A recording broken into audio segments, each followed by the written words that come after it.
Dje zyrtarët policor të SPB Tetov kanë arrestuar më të 45 vjeçar nga Tetova dhe SHM 18 vjeçar nga Shipkovica.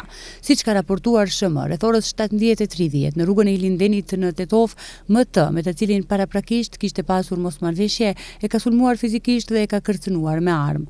Ndërsa sipas asaj që ka raportuar MT, në të njëjtën rrugë SHM është sjellë në mënyrë agresive dhe e ka kërcënuar të njëjtin, po merren masa për zbardhjen e dokumentimin e plotë të rastit. Sot pas mesnate në stacionin policor të Tetovës, një 21 vjeçare nga Tetova ka raportuar se bashkëshorti i saj AD, 30 vjeçar nga Tetova, e ka sulmuar fizikisht, e ka kërcënuar se do t'ja marrë vajzën e mitur. Pas dokumentimit të rastit do të bëhet raport përkatës. Dje në ora 17:40 në policinë e Gostivarit, MG 51 vjeçar nga Tumçevishti, Gostivar, ka raportuar se është kafshuar nga një qenendat. Mbrëmë në orën 21:30 në rrugën Braqa Gjinovski në Gostivar, zyrtar policor nga sektori punëve të brendshme Gostivar ka ndaluar një të mitur nga Gostivari për shkak të sjelljes agresive ndaj policëve, të cilët kanë kryer detyrën zyrtare. Pas dokumentimit të plotë të rastit do të vijojë dorëzim përkatës.